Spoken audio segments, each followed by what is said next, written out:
Magandang araw muli sa inyong lahat mga ka-same like-minded. Kamusta kayo? Once again, maraming salamat kasi nakaabot na tayo dito. Parang kailan lang. Ang bilis ng panahon. Anyway, di ba nga nag-spiritual tayo? Meron ito akong mga bagong books na nabili na more on spirituality. Pakita ko sa inyo. Ito siya. Ito. Great minds speak to you. Kumbaga lahat ng mga taong pong nasa picture na to, wala na dito sa mundo. Patay na sila. Pero, sumanib sila lahat pa isa-isa kay Tina Louise Spalding dito. And then, isinulat lahat ng kanilang mga natutunan na realize nung nandito pa sila sa mundo. Nakaka-mind-blowing kasi laking tulong niya sa akin. Maging malaking tulong din to sa inyo kung mababasa nyo. Kung ano na po kaya, nasa level na po kayo nung talagang gusto nyo nang malaman yung totoo. Yung totoong ikaw, na yung kung bakit ka nasa mundong to. At anong mangyayari once na bumigay ng katawan mo at bumalik na tayo, nag-transition na tayo doon sa source. Yeah. So, lalo na yung ito, kilala nyo to, di ba? Albert Einstein. Ibang klase yung binigay niyang informasyon, nakaka-mind blow kasi ang alam ko lang siya ang pinakamatalino na tao dito sa mundong to. And then, sabi ko, paano siya kaya naging pinakamatalino sa buong mundong to?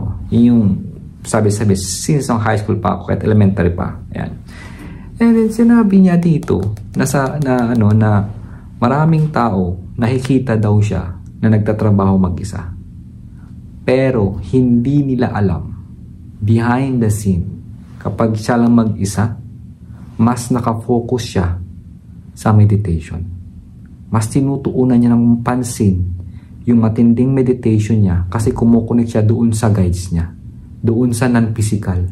Kasi itong non-physical, yung mga guides mo, sa source natin, ang nagbigay sa kanya ng maraming impormasyon, dinownload niya sa kanyang isipan na wala sa mundong to.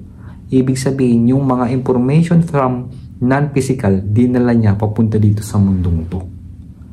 Sabi ko, oh shoot, yung pala yun. Na tama pala itong ginagawa ko na mag-meditate, tapos yung mga information, yung mga papa-aha moment ka, minsan yung pag may hinahangad ka tapos may iniisip ka na ganun ka tumitingin ka sa taas. Then out of nowhere, may parang idea kang nakukuha na alam mo yung mga solusyon, parang siya out of nowhere. Yung mga non-physical pala to, kayo, may mga guides kayo. Lahat tayo may mga guides. May mga art angels tayo lahat. Lahat sila, ginagawa nila ang lahat ng mga kaya nila, mabigyan lang tayo ng impormasyon. Ngunit hindi lang to nila mabigay sa atin kapag punong-puno tayo ng mga blocks sa sarili. Maraming iniisip, stress, kung ano pinapapasok sa katawan, kung ano kinakain, kapag hindi clear. Yun nga lang, hindi natin sila marinig, hindi natin ma-download yung mga information, kaya tuloy masyado tayo nakafocus lang sa physicality, sa kung ano lang dapat natin makita. But anyway, napakaganda, sobrang ganda. Nabasa ko ng story ni Michael Jackson, yung dating presidente sa US, kay Princess Diana. Si Princess Diana nandito rin ito, nabasa ko na rin. Ito si Marilyn Monroe. Yan, tapos yung ito, nakalimutan ang pangalan niya, pero isa siyang 5 Grammy Awards na singer. Yan, tapos itong isang direktor, itong pinakamaganda pa naging Prime Minister sa London. Siya. Sinabi niya lahat. Ang galing. Nandito na ako ngayon sa isang lalaki, ito, na gumawa nung mga vaccination. Sinabi niya yung reason kung bakit siya gumawa ng vaccination, at ngayon sinabi niya dapat itigil na kasi nga merong big business na nangyayari. Yeah, but anyway, napakaganda niya. Hindi ko man mabahagi pa sa inyo lahat kasi nandito pa tayo kay Jesus Christ. Kasi si Jesus Christ ang pinakalas dito eh. Yan. So, sabi ko sa inyo, ang unang book talaga ni Tina Louise Spalding, ito, yung pinakita ko sa inyong Make Love to God.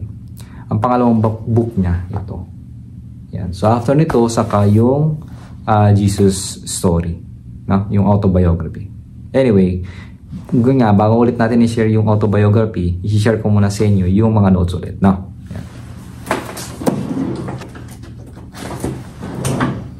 Yan, dito na tayo sa another deuce po. Deuce, no? attempt to lessen all of these things to your kids if you wish to have love deep and true in your lives. Yung about nakaraan sa mga games, diba, and so forth. Well, in my personal experience, ginagawa ko rin siya. Kung hanggat maaari, gusto ko silang ilabas palagi dito sa Canada. Wala masyadong malabasan dito actually. Dito sa Pilipinas na ang lapit namin dati sa lahat. Sa Glorieta, sa SM, iba't ibang klaseng mall. Nilalakad nga lang namin papunta doon. Triangle, jogging, may park, kanyan. Dito, wala masyado. Malalayo lahat. Mas maganda kung may sasakyan. Anyway, pero nagagawa pa rin naman ng paraan. Yeah. Next note, stop watching pornography. Bakit? If you want to enter the world of divine energies, because it is produced by low vibration. People in very low environment. So, dun ka rin magtataka, no? Kasi nga si ego, magbibigay sa'yo ng hype. Pag nanonood ka ng ganyan, kasi kahit ako nung nasa Japan ako, merong AV movies, adult video.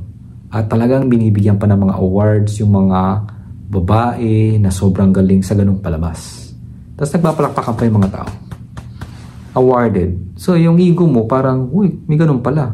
Oh, ang galing, di ba? Pwede pala yun. Sisikat ka pala kahit ganyan. However, ang sabi nga dito, kung manonood ka ng ganon, it was produced by a low vibration people in a very low vibration environment.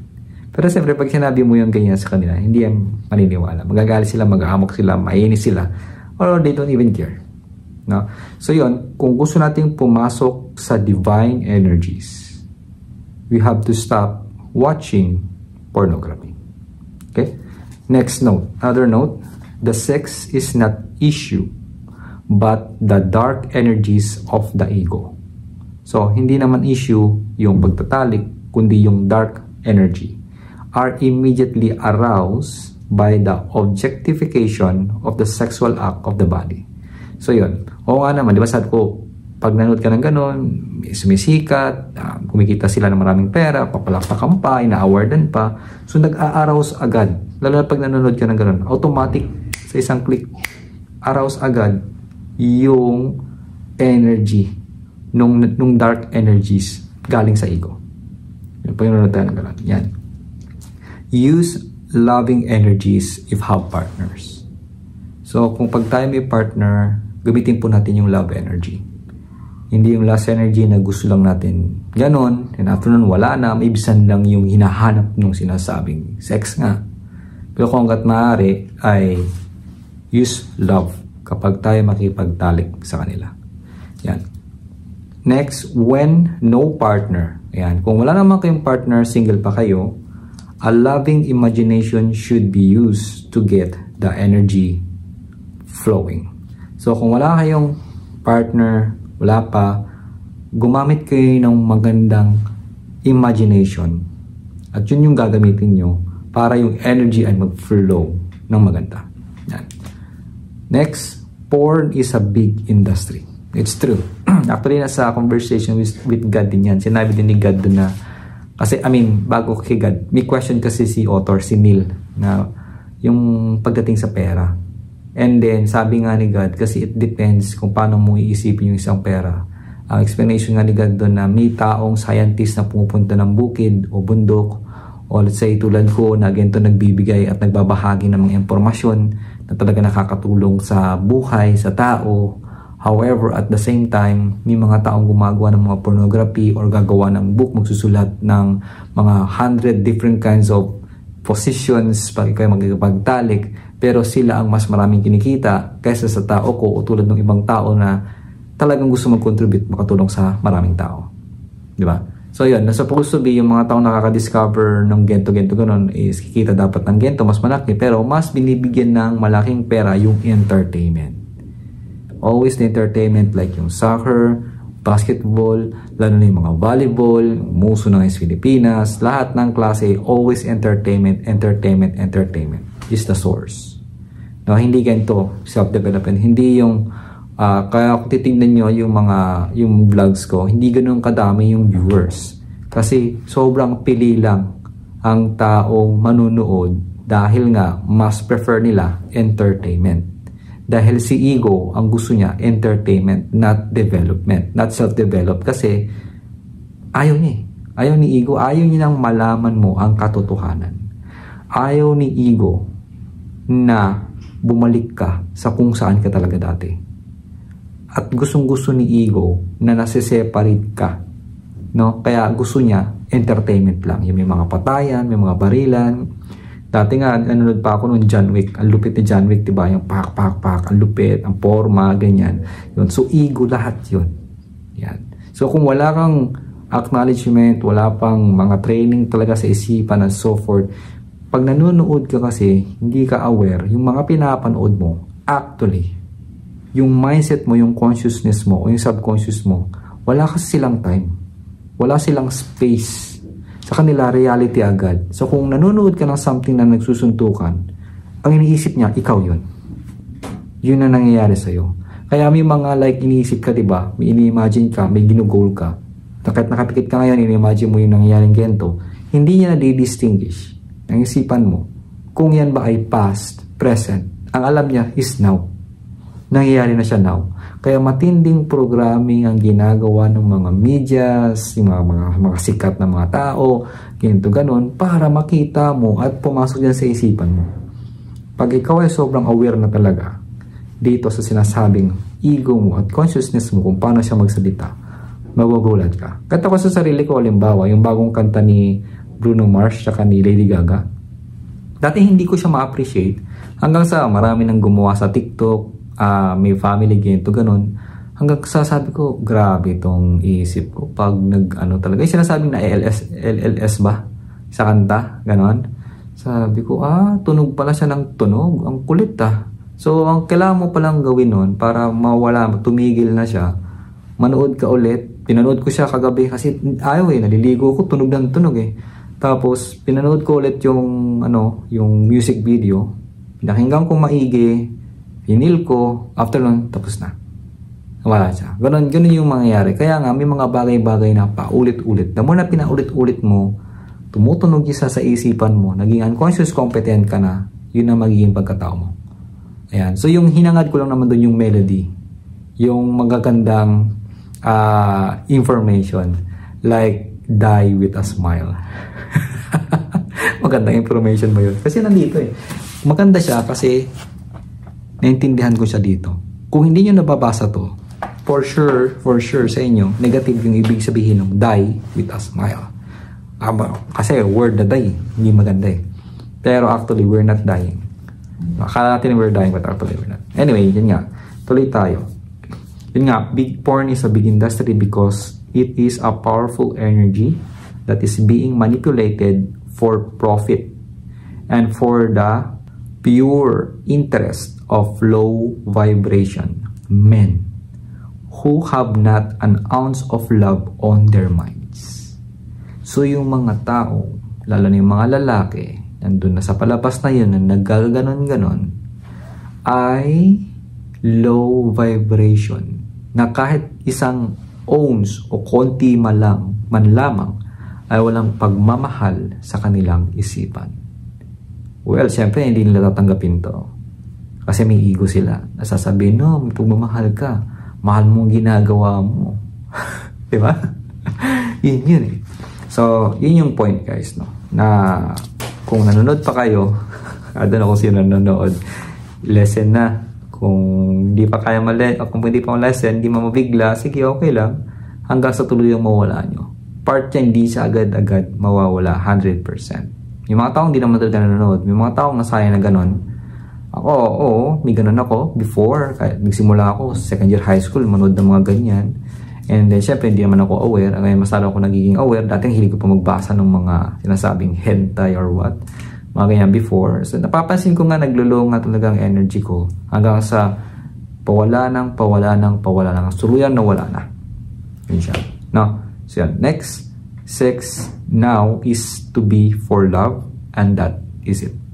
So, kung kayo ay makipag-make love, no, sa partner nyo, it's supposed to be, it's for love. It's not for maibsan lang yung gusto mo kasi parang yung may nararamdaman kang humahatak dito sa loob na dapat gawin mo na. Hindi ka na makapagpigil. Lust na tawag dun eh. It's from the ego. Na minamaskara ng ego yung nararamdaman mo. Ayan. Don'ts naman. Do not concern yourself with judging those on other paths because it will only stop your progress and lower your vibration. So ito iba naman to. Actually nung nabasa ko to, dito na nag-start yung tama na nga yung masyadong yung alam pag may mga tao akong kausap na hindi yung katulad. Tama na ako, hindi ko napapasukin. No? Hindi ko napapasukin o hindi ko nahuhusgahan kung anong ginagawa nila. I will let them go. Yun na nangyayari sa akin. Unless they ask question at they're willing to listen. Yun. Saka ako magbibigay. Pero kung wala, no. Kaya nga sabi dito, huwag na akong magkaroon ng concern sa sarili ko at manghusga sa ibang path na ginagawa ng ibang tao. Kung iba man ang gusto nila, let them be. Huwag ka masyadong concern. Yan. Kasi mag-i-stop yung progress ko at bababa yung aking vibration. Kasi ang hilig ko talaga maganyan. Seriously. Kaya pala nalilito ako dati. Tumataas ako, bumababa. Tataas na naman, tapos bababa. Kasi masyado ko kasing pinapakailaman. Yung minsan may too much care ba? No, sa mga bagay-bagay na tinuro mo. Baka hinahangad mo na mas maging okay sila. Ina-expect mo na gagawin din nila yung ginagawa mo. Hindi pala. Hindi ko talaga sila kontrolado. Kaya may personal experience talaga ako. Kaya in-note ko siya.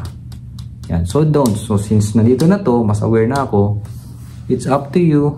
It's up to them kung gagawin nila o hindi. But for me, for sure na, I have to focus on myself. At hindi na ako mangingailam. I'm just going to give you an information. Sabi ko nga, Rujik Lacerna, human whisperer, guide, and a messenger. I'm just whispering people. You know, I'm just whispering human beings. I'm whispering. I'm not insisting. I'm just guiding. And I'm only a messenger. Sending you a message. Kasi hindi naman ako makapagpabago ng buhay nyo talaga. I'm just a guide. No, there's no way na mababago kita. Marami mo nagsasabi na dahil sa iyo ganito, dahil sa iyo ganyan. No, I am just a tool na actually na minanifest nyo. Kaya ako pumunta sa buhay nyo kasi yung energy nyo, yun na yung hinahanap ng mga impormasyon. Kasi ganoon din naman nangyari sa akin eh. Akala ko yung pinapakinggan ko, yun yung nagpabago sa akin. But actually hindi. It's because of my decision na ginawa ko yung sinabi.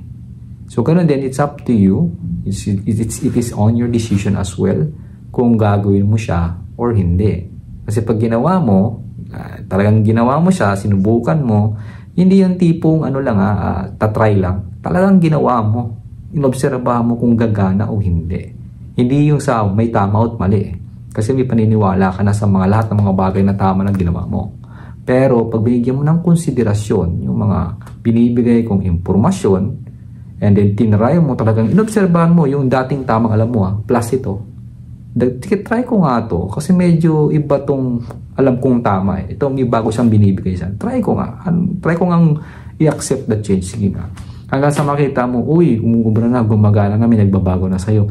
Nakikita mo ng paligid mo, may nagbabago na, iba-iba na yung mga tao nakikita mo. Parang may lumalayo na sa'yo, hindi mo na nakikita, yung mga dating negative, yung ganon. Ang dami, doon na saka mo sasabihin, ay, totoo pala, gumagana pala.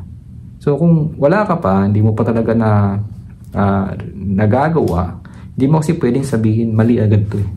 Hindi mo rin pwedeng sabihin tama agad to eh. Unless hindi mo talaga narasan.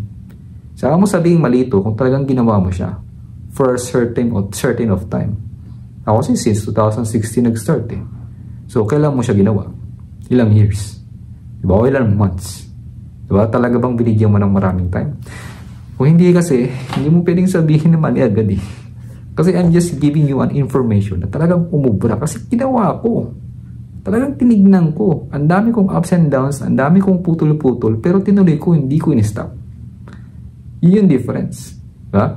So kung wala ka palang stop, kahit sabihin natin napuputol ka man ng, we're still human, we still have ego, nagpo-procrastinate, may times na hindi mo magawa, may times na nagagawa mo talaga sa sunod-sunod, kasi iba't ibang download of information na pumapasok sa'yo kasi tumataas ang level ng mga channels na pinapasukan mo.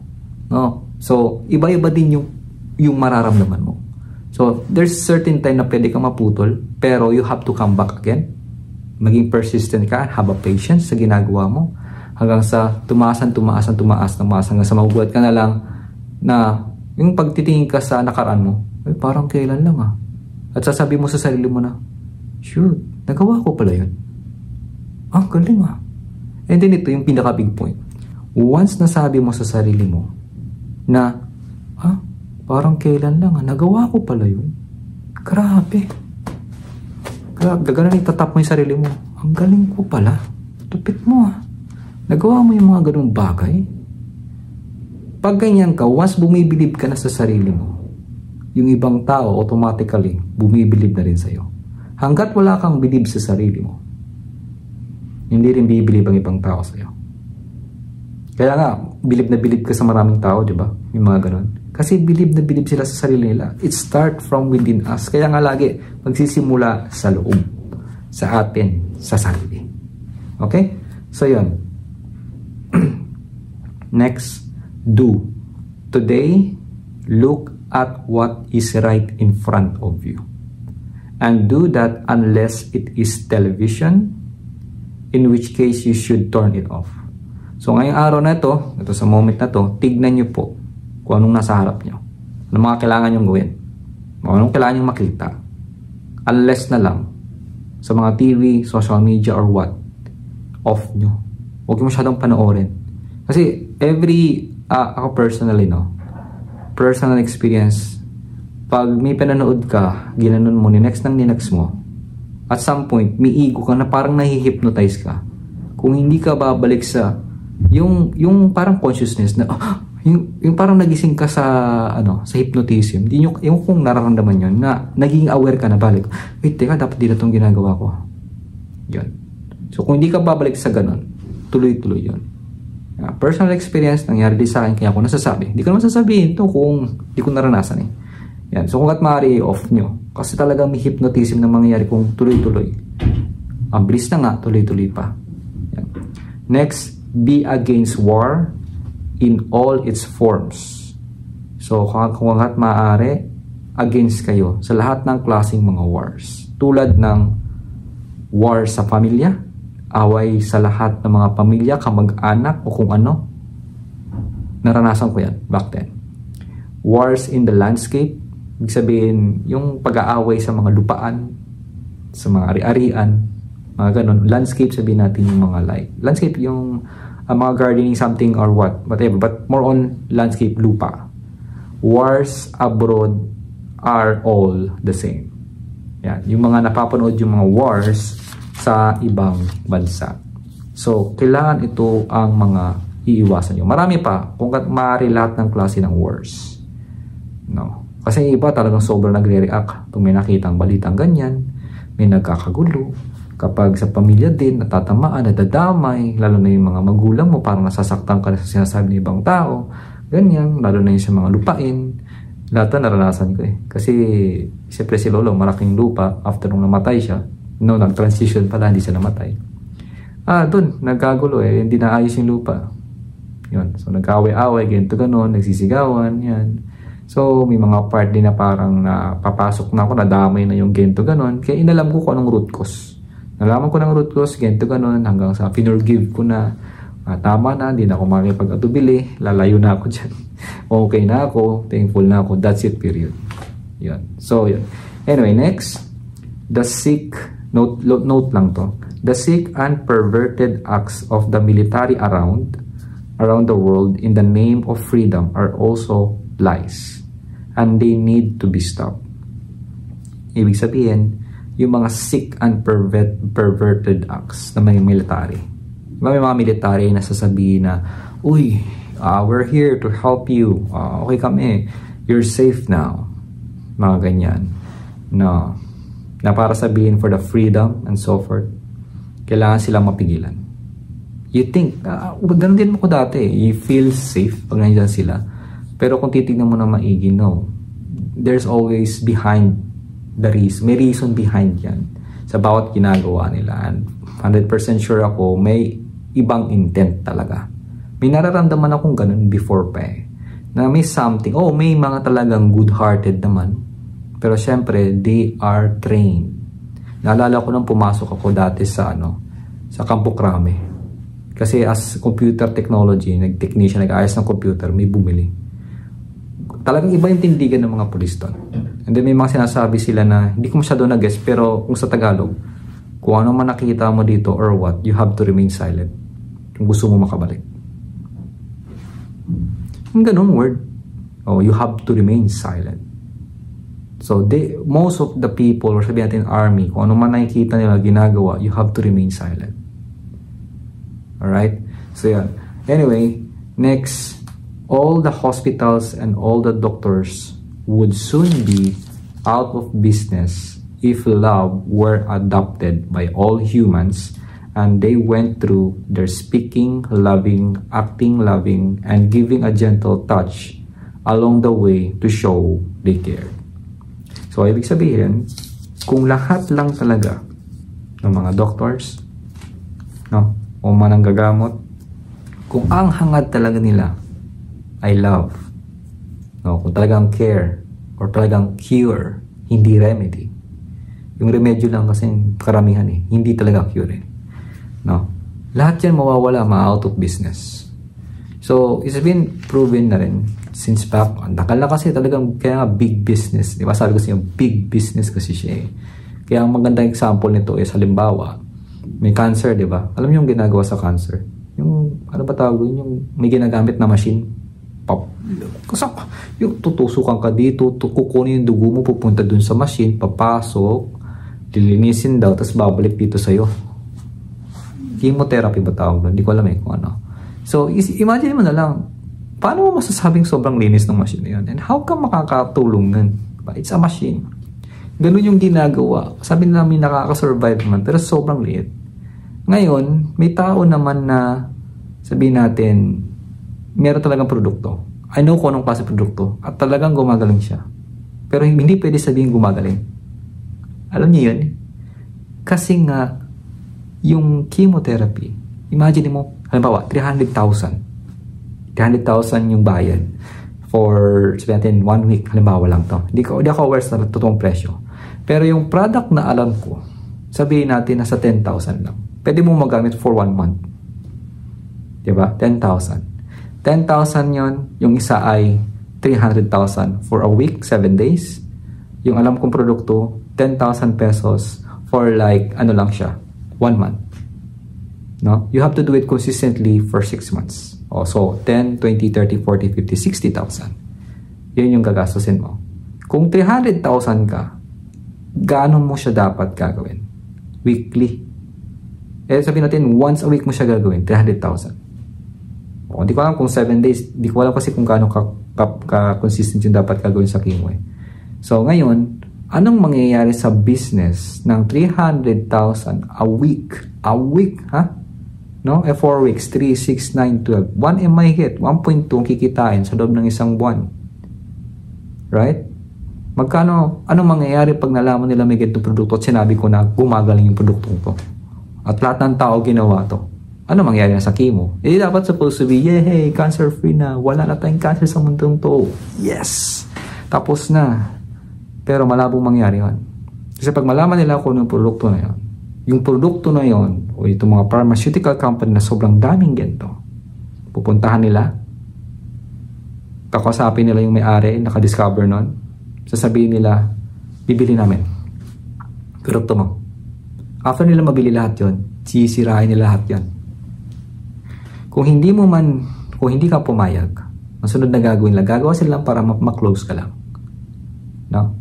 Kasi pag nakuha nila lahat ng mga research mo and so forth, kailangan nilang masunog at masira lahat o matago.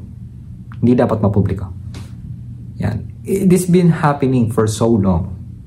Actually, may nangyari niya sa Pilipinas nakalimutan kong babae, si Dr. Farm. Nakalimutan pa nasa Bulacan. Na gumagawa siya ng mga natural something. Inattack siya ng FDA. Pina-close yung ano niya. Hindi ko alam kung factory niya ba yun or hindi factory, yung parang clinic niya something. Kasi gumagawa siya ng natural hanggang sa pumunta na siya sa US, sa Timigyat. Anyway, it's really happening. Hindi natin nakikita kasi hindi pinapublish. Yun yung part. na kung lahat lang talaga ay totoo, healing lang nga naman talaga ang goal ng mga tao, well, wala nang magkakasakit, wala nang pupuntang hospital. Right? So yan. Anyway, dito nagtatapos ang notes natin. Isa na po natin ang ating sharing sa Jesus, My Autobiography.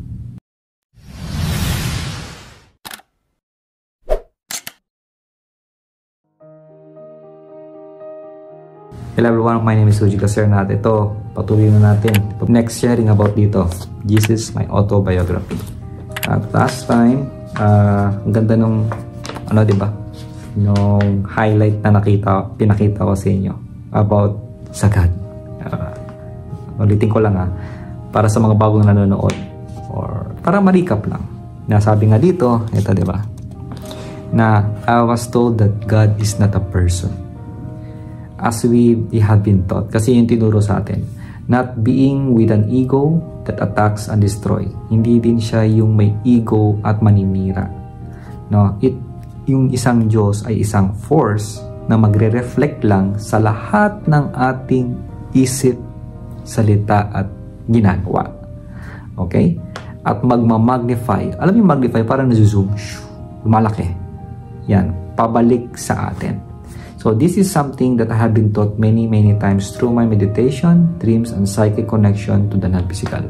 Ito yung tinuro kay Jesus Christ. Lagi-lagi pag siya nananaginip, kapag siya nagme-meditate, at kapag kausap niya ang non-physical. So yun po. Big point yun, big note yun. I hope na i-take note nyo. Okay? Anyway, so yan, nandito na tayo sa next topic. Ang title is Sailing to Africa. Ito siya. Sailing to Africa. So, ganun ulit, babasahin ko and then papaliwanag ko in Tagalog sa maabot na aking makakaya para maintindihan natin lahat. Okay. So, we embarked on our journey, my friend and I. We stood on the prow of the ship as it left to the dock on a beautiful warm spring day, and we headed out into the ocean.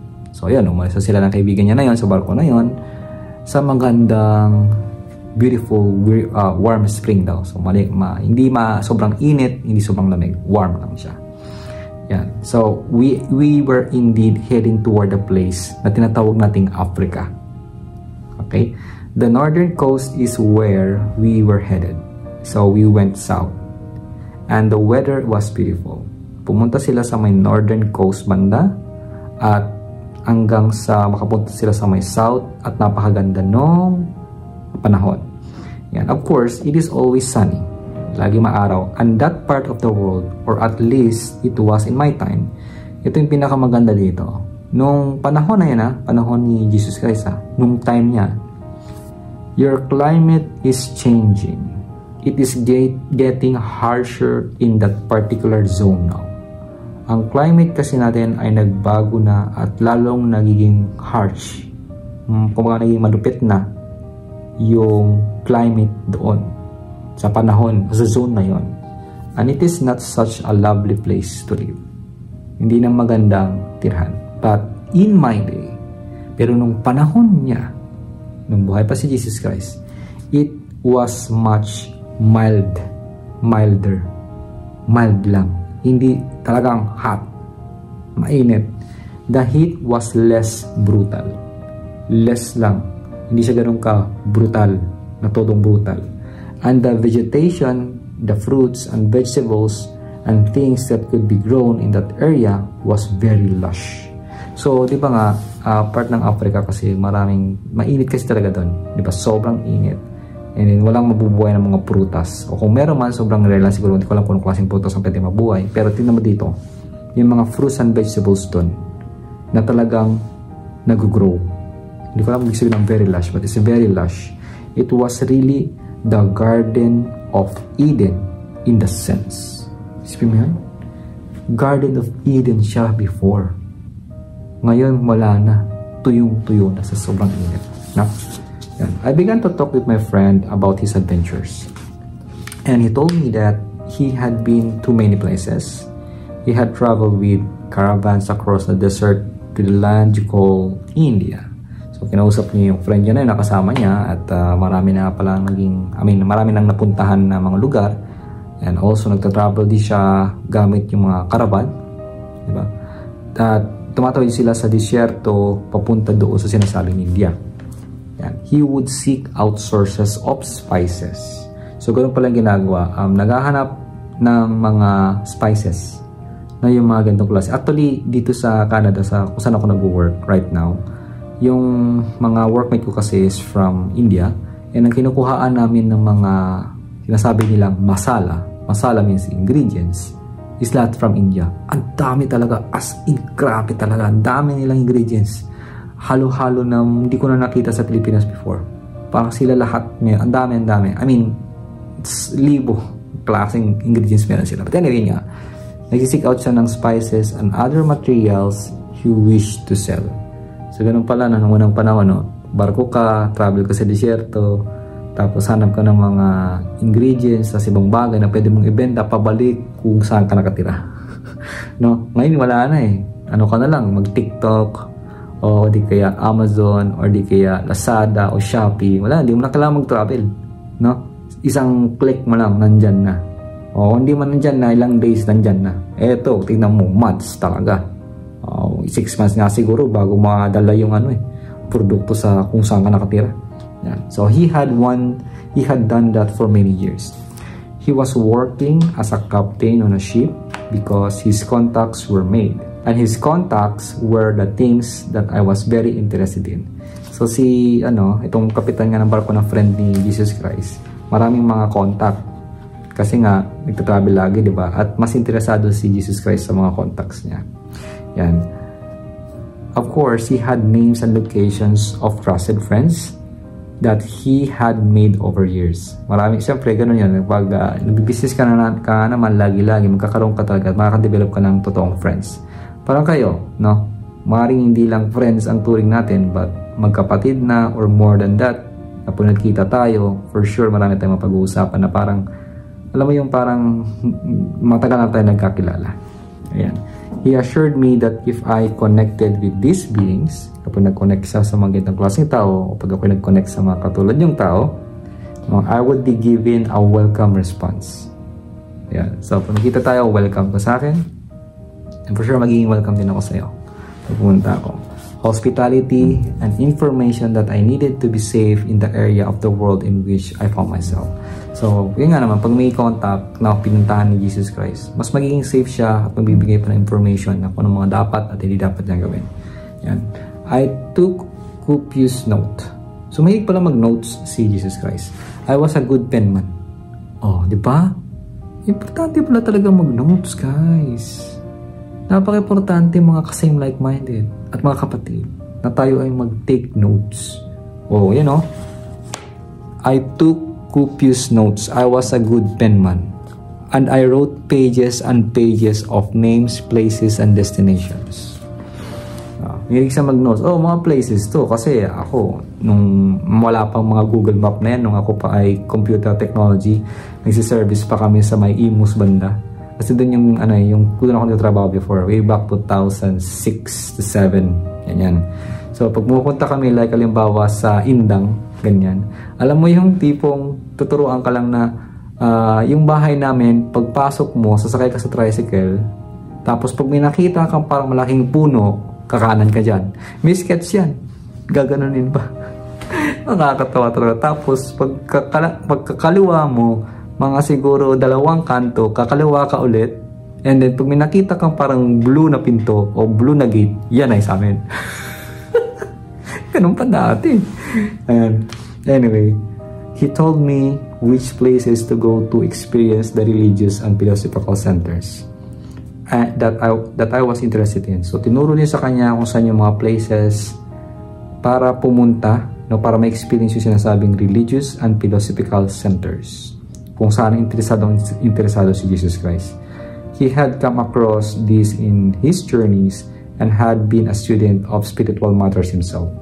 So, kasi itong nagturo sa kanya kung saan makakapunta yung center ng philosophical at religious center. Kasi sila din mismo ay naging student ng spiritual matters. Okay? So, it was with this advice that I stepped off the boat. Some 3 days later and began my trek across the northern end of Africa. So, yun nga, nag-uusap sila ng friend niya. At siya pala yung friend pala yung tinutukoy niya. Yung kapitan ng barko na pumasok din pala siya sa sa religious and philosophical centers. No? Kasi naging estudyante siya mismo ng spiritual matters as well. So, nung pagkababa niya, 3 days later, nag-start na maglakbay. So, kaya mo ba yun? Maglalakbay ka out of nowhere na walang Google Map, wala lahat. Just contact, binigay lang yung pangalan, na alam mo yung tipong, yung parang a leap of faith. Yung tatalong ka lang, basta gagawin mo lang siya, alam mo yung tipong, you were just going to blindly follow it. Gamit ang feeling mo. No? Ganon. So, yun, naglakad na siya, nag-travel na siya sa pan-northern ng Africa. So, he had dropped me off in the eastern portion of the country. So, dinrop off siya sa eastern portion ng country na tinatawag na Egypt. Yan. So, doon siya binabasa may Egypt. And I began my voyage with a caravan. Nag-start na yung parang One Piece na voyage, no? So, voyage with a caravan. Caravan na sinakyan niya of beings he knew who had been waiting for him. So yung barko na to, pag baba, alam niya may naghihintay na. So dun siya sumabay. They had transferred goods and services to him. By services, I mean he was transporting, okay, ito na. Pag sinabing services, kasi sa barko, di ba, may sinasakay. Akala ko nga ano lang mga ingredients lang mga kailangan ibenta. Okay, ito, paliwanag ni Jesus Christ. Pag sinabing services, ang ibig niyang sabihin ay he was transporting beings. Tinatransport yung mga tao who would be sold as slaves. Yung pala yun. Kasi tataka ako, pag ako nanonood ng mga anime, no? Bakit kaya usong-uso sa mga anime yung mga slave? Lagi na lang may slave. So, nung unang panahon pa lang pala talaga. Isipin mo, 2013 ginawa tong book na to. Si Jesus Christ namatay noong year 13. 2,000 years ago. Pero siyempre, si Jesus Christ nag-umpisa sa maglakbay, hindi nung year 13. Hindi. Kasi nung namatay siya parang at the age of 32 to 34. So, dati pa, wala pang year, hindi pa uso yung year na sinasabi, may slaves na. Yan. So, sa punot sa pool pa lang, wala pa, hindi pa na-invento yung calendar. May slaves na, may mga prostitute na. Dati pa lang pala talaga. Kasi inisip ko, anong root cause? Talaga bang, kailan lang ba nag-umpisa yan? Ganito, gano'n. Hindi pala Sa story pa lang dito, nandyan na pala talaga. Yan. Of course, this was abhorrent to me. Pero syempre, hindi talaga okay kay Jesus Christ yon. But it was the business. Ngunit yun kasi yung negosyo. And I was not trying to change the world at that point. At nung time na yun, wala pa siya sa point na baguhin niya na yung mundo. Kasi nag-umpisa pa lang siya. No? That is my job now. I am trying to change the world now. Ngunit ngayon, ito na yung ginagawa niya. Binabago niya na yung mundo sa pamamagitan ng book na to, yung pagbibigay ng information kay, yung pagsanib nga kay Tina Louise Spalding. Meron siyang podcast, pinapakinggan ko araw-araw. At ito nga, sinashare ko sa inyo to once a week para may makuha ka information na para mas lalong kumalat din sa mga kapwa natin Pilipino. Dahil kayo, dagdag energy kayo pag pinapanood nyo to na mas natin kinakalat tong magandang energy na tinuturo ni Jesus Christ. Yan. I was merely a young man on an expedition. Okay? Yan. Pero noong time na yun, batang-bata pa kasi siya. The captain took on these beings and goods, and we parted ways. I was sad to see him go, for when I stepped off his ship, I once again felt alone, even though I had my non-physical companions with me. So yan, after ma-transfer lahat ng mga goods, ito yung mga slaves, so nakaramdam, after nung bumaba na siya sa barko, nakaramdam ulit si Jesus Christ na mag-isa na naman ako. Kahit kasama niya yung mga non-physical. Kahit kasama niya palagi. You must understand, sabi dito ni Jesus Christ, kailangan nating maintindihan that I speak of these beings as companions. Yung mga non-physical na sinasabi niya, na kailangan nating maintindihan na tinatawag niya ito as companions. For that is what they were. Kasi yun yung tawag sa kanila. I had come to know them dahil nakilala niya sila. In a sense, I was channeling as much as this being. Okay, ito na po yung point. Kasi sinasabi ko nung mga nakarampa na si Jesus Christ noon pa lang nagcha-channel na rin. Kung masasearch nyo si Tina Louise Spalding sa YouTube channel, parang Ananda something, basta Tina Louise Spalding, search nyo lang sa YouTube. Pag napanood nyo siya kung paano sumanib si Jesus Christ, magme-meditate siya, pipikit lang siya, mga 3 inhale and exhale, tapos biglang gumagano siya. Ibig sabihin, sumanib na sa kanya si Jesus Christ, gamit na ni Jesus Christ yung katawan niya, tapos magsasalita siya.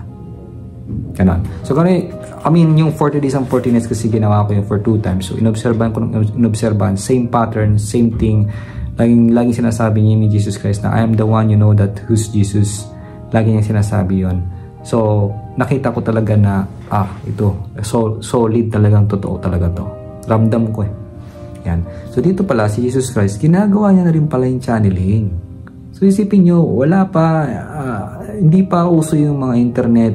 Hindi ko pa nabasa yung book na As It Is Given na si Abraham at yung mga channelers. Dati pa lang pala, nung unang panahon pa lang, nung kabataan pa lang pala ni Jesus Christ, meron na palang channeling. As much as this being who speaks for me here. Ibig sabihin, tulad ng taong nakipagsalita kumbaga nagsasalita para sa akin ngayon. Kasi gamit niya yung katawan ni Tina. They communicated with me in ways that were very tangible. And our relationship had developed over the years. So, yeah. So, developed niya for so many years. I was indeed doing this. I did not broadcast it around my hometown. So, ginagawa niya na pala to at hindi niya pinigsabi-sabi sa kanyang kinalakihan, kung saan yung hometown niya before. For it would have been considered, kasi ito ay considered before as evil possession. Diba? Totoo naman eh. Marami yan nung back then sa probinsya pa ako. May mga tao talagang sinasaniban nung ganyan. Hindi siya higher beings, but lower beings. Kasi may podcast si Jesus Christ na sabi niya, kung hindi si podcast kung hindi si Jesus Christ, si Ananda, sabi niya, dito para sa mundong to, may higher level of beings. Meron ding lower vibration beings. At yun yung tinatawag na ghost. Ito yung mga walang pakialam sa love. Kaya pag ikaw, sabi ko, bakit kayo yung mga taong sobrang takot na takot, sobrang kabadong kabado, laging nagdududa, ay mabilis saniban ng mga espiritu? Nakangtaka talaga ako niyan dati. Kasi meron akong nakita na alam mo yung doon kasi sa school namin na sumasayaw kami. Tapos sobrang ingay kasi nila. And then sa kabila, yung school kasi may dito. Tapos may bintana. Makikita mo dito yung bahay ng kukulang na daw, sabi. Ngayon, nung piyesta kasi yun, ang ingay-ingay nila, pagkagising ko, nag-iiyakan na. Ano nangyari sa mga dito? Tapos tumulog ulit ako. Pagkagising ko sa umaga, tapos na. Ano nangyari? Kasi daw, kasi bintana to, diba? Tapos nandito kami. Natulog na ako dito eh. Kasi ano siya, parang dance competition na kailangan doon kami matulog and so forth. May dumaan daw na parang demonyo, ang mabilis mo. Tapos, siyempre, namumula mata and so forth. Pag mahina kasi yung ano mo, yung sarili, alam mo yung mas nangibabaw sa yung fear. Manginginig ka, iiyak ka. Ganun yung mangyari sa'yo. Kaya sabi ko, bakit kaya sa mga game? Lalo na naglalaro ko ng Dota pa. May isang kasi doon isang karakter na ang last skill niya, papadilimin niya lahat. Kasi pag umaga-gabi kasi doon, pag naggabi, nag-moon, mabilis siya tumakbo. So pag umaga at ginamit niya yung last skill niya, dumilim, bibilis ang takbo niya, bibilis yung attack niya. Tapos meron siyang isang skill, ang tawag ay fear. So pag kinas niya yung fear, babagal ang takbo ng tao. Sobrang slow. Yun. So, may similarity doon yung nangyari. At hindi lang yun, meron din akong friend back din sa probinsya namin na sabi niya, existing yung mga manananggal. Ngunit yung mga manananggal that time, ng mga year 2003-4, yun yung mga kabataan na isalin lang yung power. Pero hindi na nila hangad yung mangain. No, ngunit ang ginawa niya kasi, nakita nila sa taas ng ng bubong nung school, binato kasi nila. No, ngayon, dagalit syempre.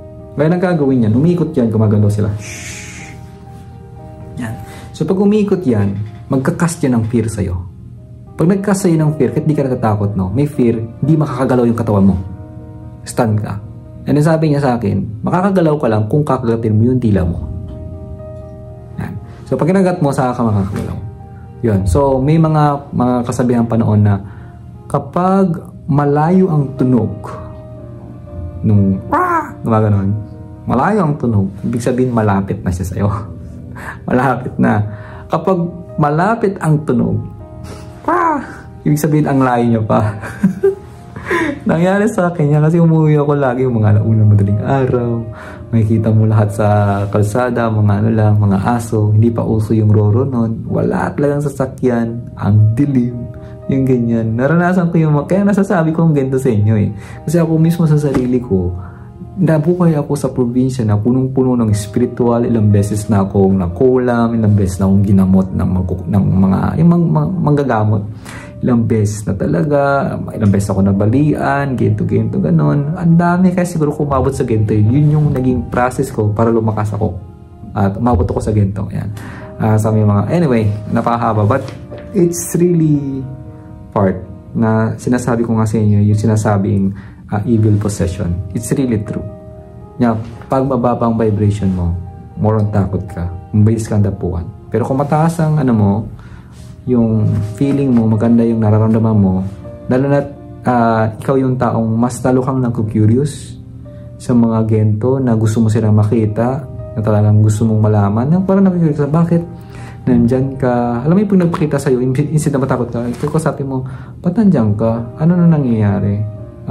Anong pinagbago? Mas maganda ba dyan? Anong meron?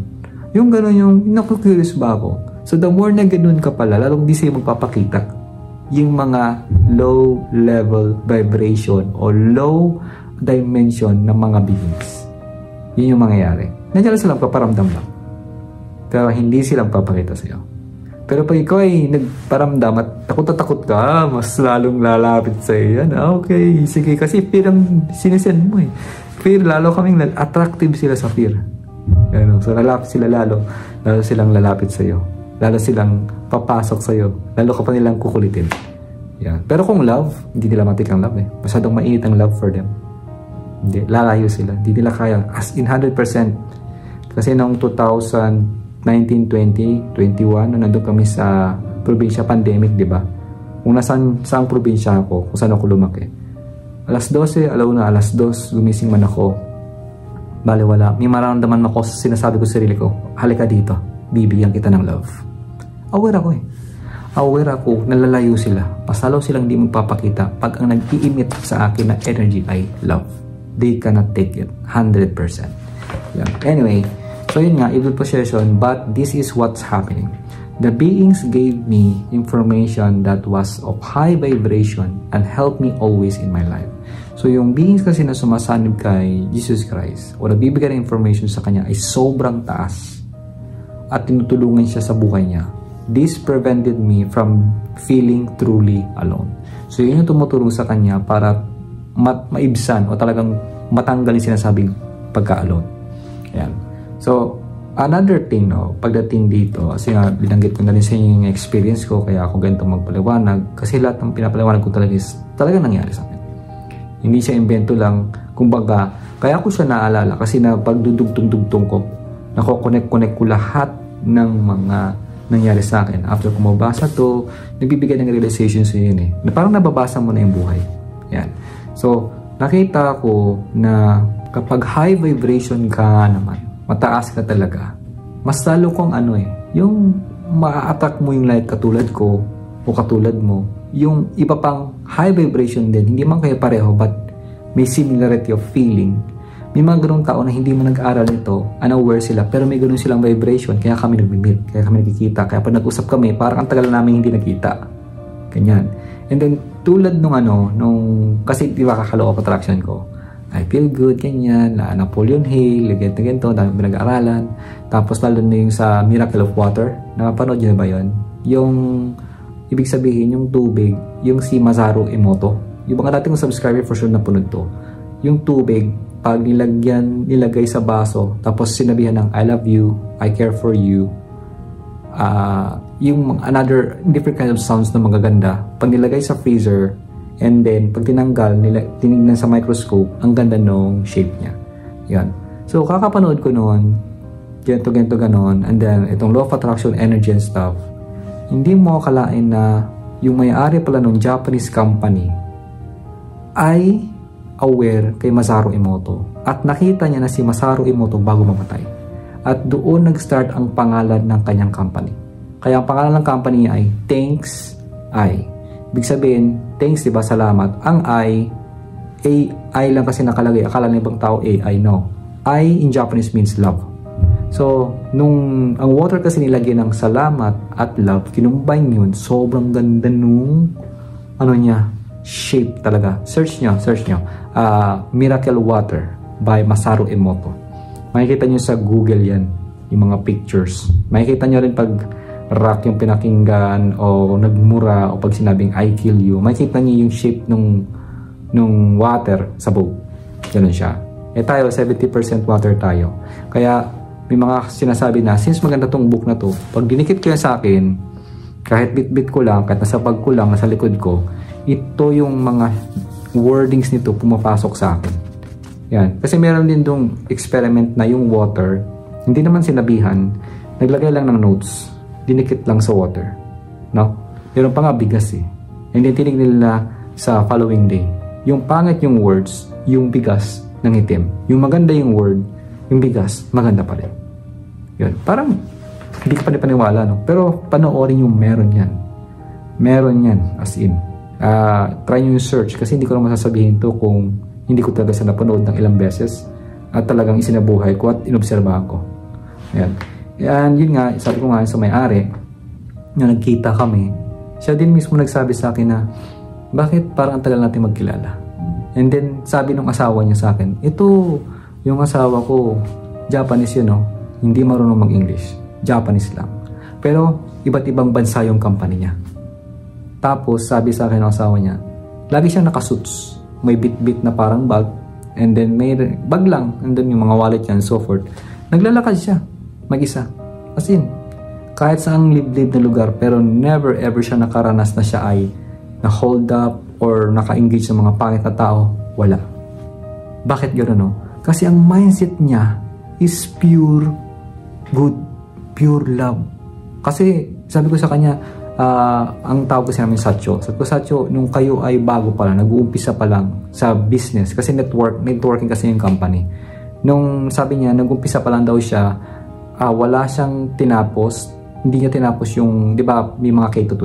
Kumbaga sa Japan kasi, junior high school, tapos senior high school. Natapos niya lang yung yung junior niya, pagka senior niya, di na siya nagtapos. Tapos ang ginawa niya, nag-bike, magre-racing sana, na-disgrasya siya, so hindi niya tinuloy hanggang sa nag-cook na siya. Ayan, nag-cook na siya. Ang French niya parang 20 lang.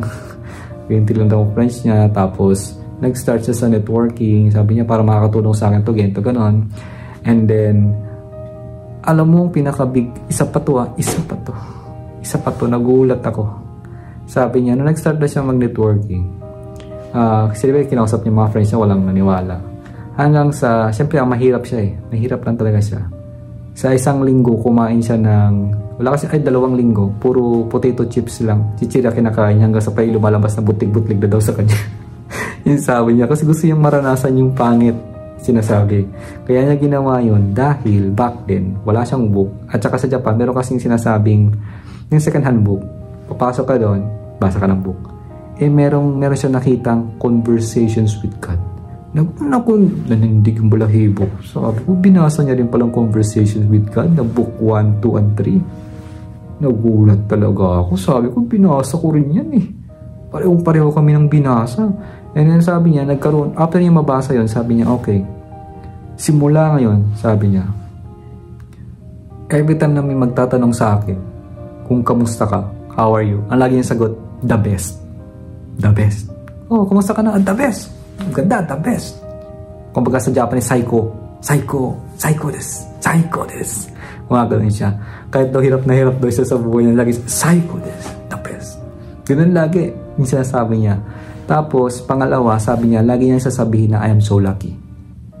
I am so lucky. In every kind of things na nangyari sa buhay niya, I am so lucky, I am so lucky.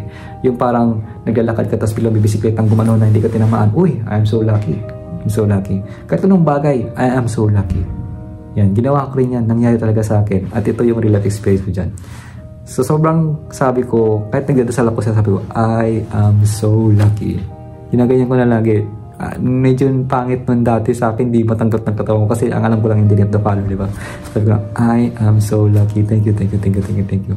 Tuwing ganyan, tuwing nililigo ko and so forth, may nakilala akong Japanese na dinala ko sa Japan for free. Libre lahat ng ticket, pati tinilang ko libre, pagkain libre. Tapos may nakita dun ko nakita yung Japanese na merong Ferrari, pinasakay ako, I am so lucky. And then meron ding Japanese na kinakausap ng God. Tapos, nung nag-usap kami, kumakain kami sa isang yakiniku, no, yung mga beef, yung restaurant din ng may-ari ng Japanese na kilala ko, na sabi niya, ay kasama natin to. May swerteng dala ang taong to. Sa isip-isip ko, nasabi niya yun kasi ako may kakagawan. Kakasabi ko ng I am so lucky. So, kaya totoo, pag lagi mo sinasabing I am so lucky, I am so lucky, everyday, ang swerte ko talaga. I am so lucky. Yung sincere na I am so lucky, nanirano, I am so lucky. Totoo talaga eh. Yan. So, kaya hindi ko sasabihin ulit sa inyo kung hindi ko ginawa.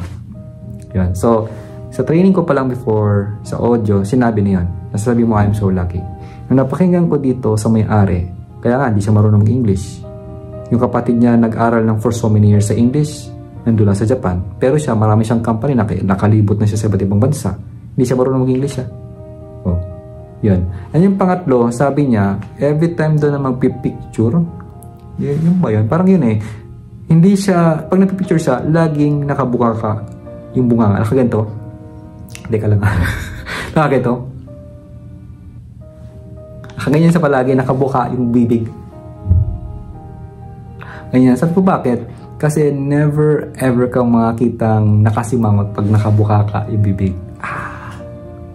Laging positive daw.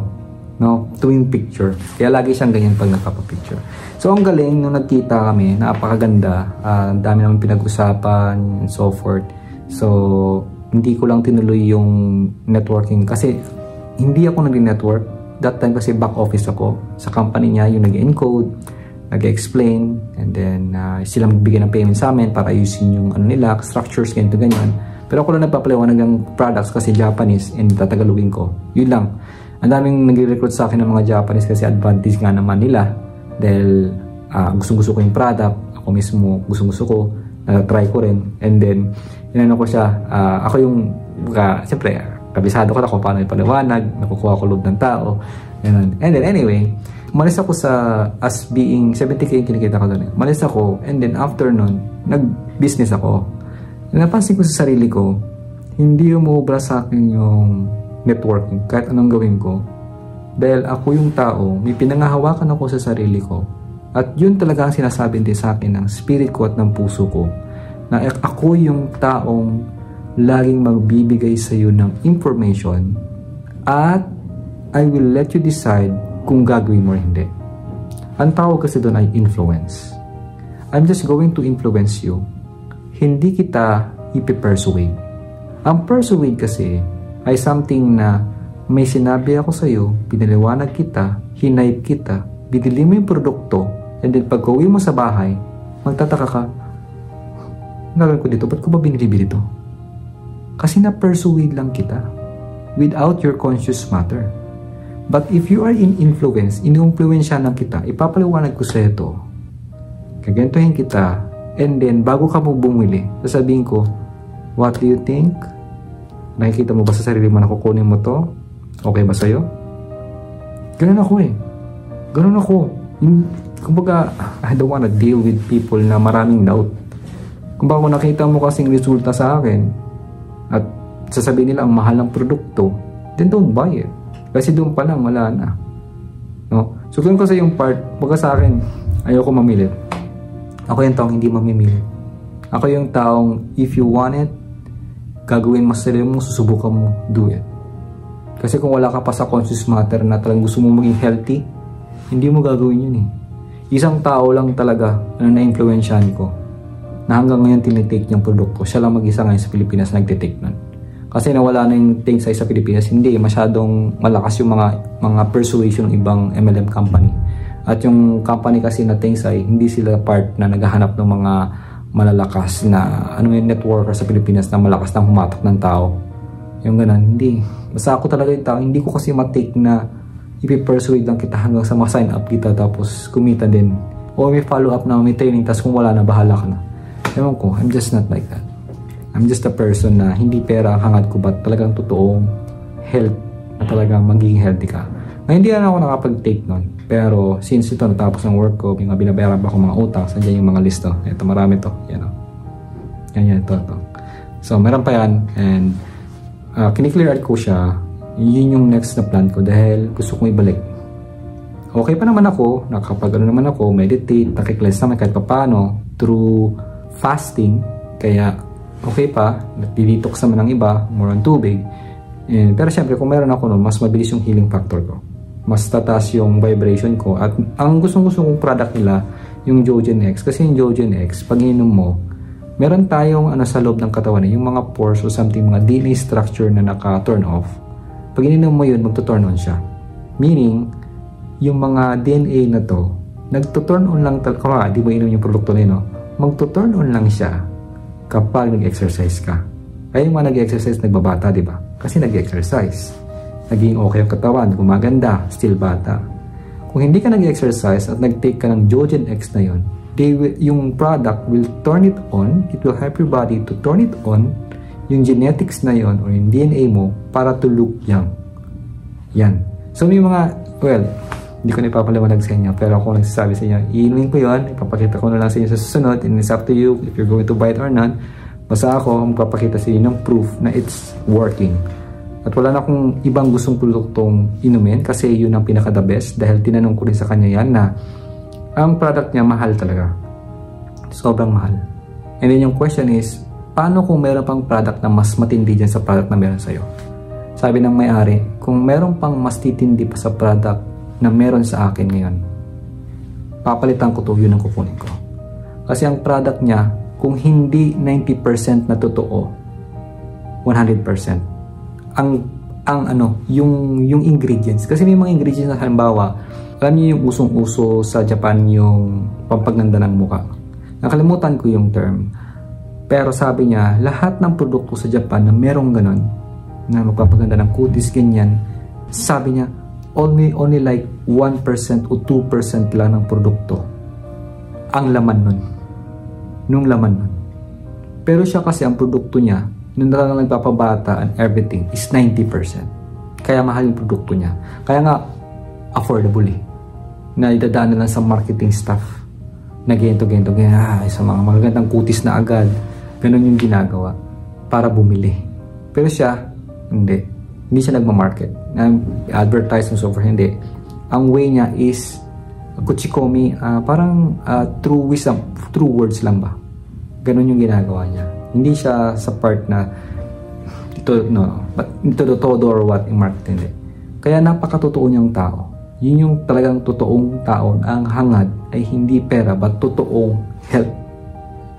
Na yung totoong naging healthy ka at the same time kikita ka sa katotohanan. So hindi siya madali. Sabi niya hindi madali kasi kuchikomi lang. Ibig sabihin sabi-sabi lang eh. True words lang siya. Hindi advertisement or what eh. Pero nandun siya nag-stick talaga siya. May commitment siya. Anyway, yun nga. Napakaganda, napahaba na yung mga paliwanag ko. Marami pa akong pwedeng paliwanag sa inyo talaga tungkol sa yun nga, I'm so lucky, the best. Never ever ka magsasabi na pangit. You're always gonna show them maganda kahit hirap na hirap ka sa buhay mo kasi at the same time, babago nga naman talaga. And then, pag magpapicture ka, alam nyo na, dapat nakabuha ka mula, lagi yung bibig nyo nakaganon. No? So, yan siya.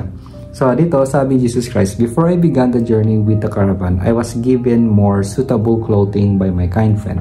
So, binigyan ng magandang damit si Jesus Christ. He had access to many possessions of scores. He asked me not to pay him for the trip. So, marami siyang mga possessions, mga ari-arian siguro o mga gamit, yung friend niya. Pero syempre, hindi na siya sinabihan na magbayad. Magbayad si Jesus Christ doon sa binigay sa kanya. Para sa trip na yon. For he said that our friendship had provided him with much information and that my wisdom. So kasi nag-provide yung friendship nila sa pamamagitan ng information sa mga wisdom of words na alam ni Jesus Christ. Even at such a young age, no, kahit bata pa siya, had provided him with a source and a content that to us. Parang tulad ko, marami pong nagme-message sa akin na nagko-comment like 42 years old, 40 plus, iba nasa 50, mag-50 na. Marami kong nakita na once na talagang naging open, yung tumaas yung teachability index nila, na-hit nila yung energy na hinahanap nila. Talagang makikinig sila sa akin. It's not because I'm 35 years old, mas bata ako, hindi nila ako papakinggan. Pinapakinggan nila ako kasi yun yung sinasabi ng kanilang spirit at ng kanilang soul. So, ganun din ang mangyayari sa inyo, regardless kung bata ka o matanda ka. As long as, siyempre, mas bata ka pa sa akin at aware ka sa mga gintong tinuturo ko, talagang naramdam mo, dama mo, connected ka sa source mo, mabilis yung download ng information mo sa sarili mo, for sure, maraming tao makikinig sa'yo. Ganun siya. Mas maraming makikinig sa'yo, talaga as in vast, massive, kung perang pag-uusapan. Kasi yun ang gusto ng ego eh. Kasi tao egotistical, regardless kung anong edad yan. Pero kung makatotohanan yung talagang totoong buhay sa sarili, no. Hindi agad massive. Marami dyan, massive naman. Pero sobrang, bihira, hindi pa agad nila nakikita to. Pero, nakikita itong mga vlogs ko. Pero pag talaga nasa certain point sila, maraming tao manunod, susunod rin nila, sunod din na comments yung gagawin nila, and eventually they will stop. Na-overwhelm na sila. Ganun yan eh. Pag may binabago kami, pinipilit ka. Pag hindi mo kasi dinahandahan, ma-overwhelm ka. Unless yung mga information na tinig mo, sinunod mo, ay talagang sinabuhay mo. And eventually may magbabago sa'yo kasi yung isip natin parang sponge na pupuno, hindi napapasukan ng tubig. Pag hindi mo kasi piniga o nirelax, o tinanggal, nirelease mo na yung mga information na intindihan mo, hindi ka makakapag-absorb. So yun. So, regardless kung anong edad, makikinig talaga sila at ako'y mas bata pa sa kanila kung sila ay open. Kung ang isipan nila ay receptive. No, kung hindi receptive, tulad ng ibang tao na hindi pa nakakapanood dito, o sabihin natin minanood, tapos hindi lang mabot sa ginto kasi ang haba, kung anong pinagsasabi ko, naiinip, you're not receptive, nangingababa yung ego, kasi mas gusto nila entertainment, then they will not understand this. Okay? So yun. So, had provided me such a source and content that was, as he called it, valuable. So, marami palang binigay sa kanya ng mga mahalagang bagay yung friend niya na to. So, he gave me some clothing that was suitable for my trek across the hot desert. So, yung pala yung nagbigay sa kanya ng damit, no? Yung long and draped fabric, head coverings, and this kind of things, he provided me with a beautiful leather bag as well, full of succulent dried fruits. Succulent pa. Dried fruits at clear water. So marami po na binigay sa kanya, hindi lang mga damit para sa desert at mga pagkain tsaka tubig as well. Dried fruits pala binigay sa kanya. He also gave me things to exchange on my way and some gold coins. Oh, yung pala talaga ang pera dati kasi ito yung nanonood ako ng anime. Puro yung pera, silver, may bronze, tas may gold. Ganun talaga dati. No? Dito totoo pala talaga. Wala pang panahon, wala pa yung year, wala pa yung calendar. May gold na pala. Yun pala talagang pera. Yan. Gold coins. He gave me valuable jewels. Oh, mga jewels din pala. Glittering objects that I did not really need. Marami palang binigay kay Jesus Christ na hindi naman niya talaga kailangan. But he insisted. Pero in-insist ng friend niya. This made him feel good. Ito yung big point. Yung mga tao nag-stop, hindi umabot dito, hindi nila makukuha ang pinaka-big point ng story. Ang story na to. Sabi ni Jesus Christ, I knew that to receive these gifts with gratitude and grace would make him feel even better. He was trying to repay me for benefits he had received from our relationship. And I knew that to refuse them, ulit na, tatagalogin ko, alam ni Jesus Christ na ang pagtanggap, no, nung mga regalo with gratitude, na sobrang pasasalamat with grace, it will make feel him better. Kumbaga, mag-feel good yung taong nagbigay sa kanya. Pag tinanggap niya ito ng taos puso. With grace, with pagpapasalamat. He was trying to repay me benefits he had received from our relationship. Nagbibigay ang taong to dahil sobra siyang nagpapasalamat sa mga benepisyong nakuha niya kahit wisdom of words lang. Yan. And I knew, at sabi ni Jesus Christ, I knew, alam niya, kapag siya ay nag-refuse them, no? Hindi niya tinanggap, iniwasan niya from receiving something more, no? Sa pag-receive ng something more, kung iniwasan niya, tinanggap niya, uy, hindi, sige. Di ba uso sa atin yan? Hindi, sige na po, nakakaya naman. Hindi, wag na po, hindi ko po. Yung gano'n, di ba uso yan? Hindi, sige na po, hindi, wag na po, wag na po. Nakakaya po kasi. Di ba gano'n uso yan sa atin? Which was the ability to repay a debt. This is something that I will talk to you about at this time. So, ito kasi yon. Ang ipapaliwanag kasi ni Jesus, dito kasi nagtatapos na. Ang papaliwanag kasi ni Jesus Christ next about dito. Kaya sinasabi kong big point siya. Which is ipapaliwanag ko sa inyo in a short, mamaya ipapaliwanag ko ng konti sa inyo. Para humaba, no? Pag pinahaba talaga yun. Ito siya. Ang next talaga topic is quick lesson, the gift of receiving. Yan. So, ang tao kasi, pag taos pusong nagbibigay sa'yo at ramdam niya na dapat ibigay niya sa'yo to, masayang masaya sa para sa parang ako, this is my gift for you. Masayang masaya kung binibigay ko to sa inyo. Kapag ito ay iniwasan mo at tinanggap mo, tinanggihan mo, inayawan mo, ibig sabihin, pinipigilan mo rin ang abilidad ko to receive more. Right? Kaya kung ikaw ay may binibigay din sa ibang tao at nahihiya sila, ayaw nila, no, taos puso naman na talagang gusto mong ibigay, ibig sabihin, pinipigilan nila yung abilidad mo para makatanggap pa ng mas marami. Bago yun, di ba? Akala lang natin is, you just have to give. You just have to receive. Hindi lang pala. Kasi yun yung missing point. Nasabi, ask, believe, receive, di ba? Yan, ask and it is given. Yan siya. So, when you receive something, magpapasalamat ka. May mga bagay din na may binibigay sa'yo pero tinatanggihan mo. Pero hindi mo akalain na yung taong nagbibigay pala sa'yo, pinipigilan mo yung abilidad niya to receive more. Kaya pag ikaw may mga bagay din ba, pag ikaw ay nagbibigay ng something sa ibang tao at hindi nila tinanggap, hihina yung receiving mo. May part din na may something ka, ayaw mong ibigay. Hihina din ang receiving mo. Diba parang weird? Na, doon ako nagtaka yan, ganun pa pala yun. Akala ko, more on giving ka lang, not on receiving. Kasi diba sabi, it's better to give than receive. May ganitong lesson pa na pag hindi mo ni-receive yung binibigay sa'yo ng taong taos puso na they felt it na ibibigay nila, then pinapahina mo ang ability nila to receive more.